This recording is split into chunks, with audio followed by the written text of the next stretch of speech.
Hi hello YouTube family. ఈరోజు నేను తోటకూర పప్పు చేస్తున్నాను. కందిబెడలు తోటకూర పప్పు ముందుగానే కడిగి పెట్టి ఉన్నా.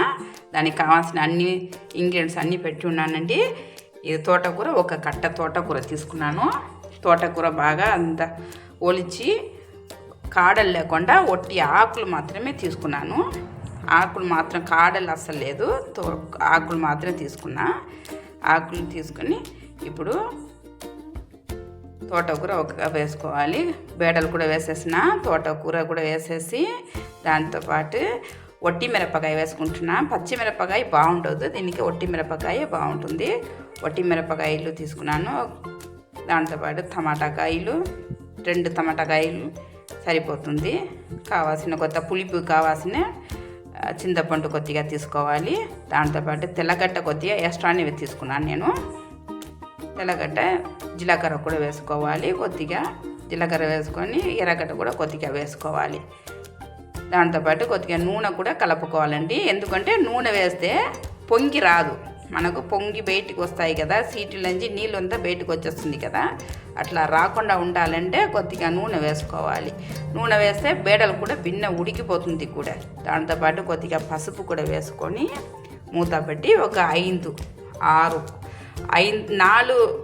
4 ఉంటే కూడా సరిపోతుంది. మరి ఎంత మెత్తగా ఉంటే బాగుండదు. బేడలు ములిగినంత నీళ్ళు పోసుకోవాలి. నీళ్ళు కొద్దిగా వేసుకొని ఇప్పుడు మనం ఉడకబెట్టుకోవాలండి. ఇది బాగా ఒక 4 సీటీ వస్తే సరిపోతుంది. నేను ఒక 4 సీటీ తర్వాత చూస్తాను. ఇట్లా బేడ ఉడికి ఉంటే ఓకే, లేదంటే మళ్ళీ పెట్టుకోవచ్చు. ఇప్పుడు నేను అన్నం కూడా చేస్తున్నాను. అన్నంకు బియ్యం కడిగి నానబెట్టి ఉన్నాను. ఒక 10 నిమిషం ముందే కడిగి నానబెట్టి ఉన్నా. దానికి ఎసురు కరెక్ట్గా పోసుకున్నానండి. నేను ఎసురు కొలతలు ఎట్లా అంటే నేను చేతులతోనే కొలతలు చూసుకుంటాను. ఆ ప్రకారమే నేను కొలతలు వేసుకొని కొలతలు హిసాబు అట్లా చేసుకుంటాను నేను. ఇప్పుడు దానికి కావాల్సిన కొద్దిగా నేను ఉప్పు కూడా వేసుకుంటున్నా. నేను అన్నంలో ఉప్పు వేసుకుంటాను. అయిపోయిందండి. నీళ్ళంతా పోయింది కదా. ఇప్పుడు ఇది దమ్ము వదిలేసేయండి. దమ్ము పక్కన పెట్టేసి ఇప్పుడు చూస్తాం కుక్కర్లో ఇది బేడలు ఉడికిందా లేదా అని.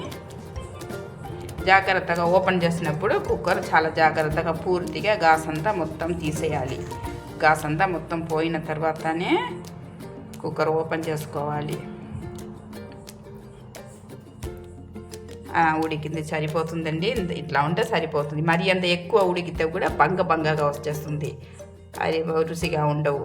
దాంతో కొద్దిగా ఉప్పు వేసుకొని ఇది మనం పప్పు కర్రతో ఉంటాయి కదా, పప్పు కుత్తి కానీ ఇట్లా ఆలు మ్యాష్ చేస్తారు కదా, దాంతోనే మనం మ్యాష్ చేసుకోవాలి. ఇది బాగా మెత్తగా మ్యాష్ అయిన తర్వాత తిరువాత పెట్టుకోవాలి. సరిపోతుంది.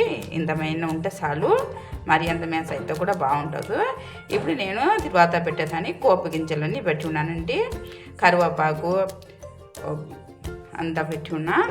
కోపు గింజలంతా వేసి తిరువాత పెట్టాలి. నేను ఒక దబరా తీసుకున్నాను. ఆ దబరాలోనే తిరువాత వేస్తున్నా. కావాల్సిన నూనె కొద్దిగా పోసుకోవాలి. నూనె కొద్దిగా వేసిన ఇప్పుడు కోపు గింజలు ఉంది కదా, అన్నీ వేసుకోవాలి.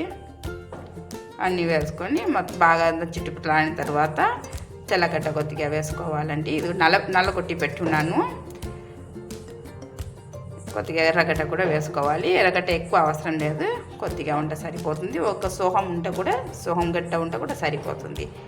ఆ ఉల్లిగడ్డ కూడా వేసేసిన ఇది బాగా ఎర్రగర వచ్చిన దాకా కొంతసేపు అట్లా వేయించాలి అనమాట.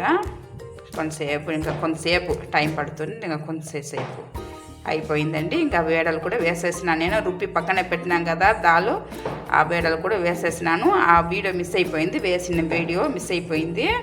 నేను దానిలో కలిపేసినాను. ఇప్పుడు ఇది పక్కన పెట్ట కొద్దిగా పొంగు వస్తే చాలు, ఒక్క పొంగు వచ్చేస్తే సరిపోతుంది. పొయ్యి కట్ చేసేసి ఇది పక్కన పెట్టేసి ఇప్పుడు నేను నంచుకున్న దానికి వడియాలు చేస్తున్నానంటే వడియాలంటే బొంగులు అంటాము, దీనికి వడియాలు అంటాము, బొంగులని అంటారు మా ఊళ్ళో. ఇది కొద్దిగా ఎంచుకొని ఇవి కూడా పక్కనే పెట్టుకోవాలి. వీడియో చూసేవాళ్ళు సబ్స్క్రైబ్స్ లైక్స్ చేసుకోండి, పూర్తిగా చూడండి, వీడియో చూడండి, లైక్ సబ్స్క్రైబ్స్ ఖచ్చితంగా చేసుకోండి మర్చిపోకుండా. అయిపోయిందండి, ఇది మొత్తం అట్లా తీసేసేయాలి మాడిపోకుండా. అయిపోయింది, ఇంతేనండి. ఇప్పుడు నేను ఒక ప్లేట్లో అన్నం పప్పు కూరలన్నీ తీసుకుంటున్నాను. అన్నం కొద్దిగా అన్నం వేసుకొని పప్పు దాల్ కూడా దీనిలో పెడుతున్నా. చూడండి, ఒక గిన్నెలో తీసుకుంటున్నాను దాలు.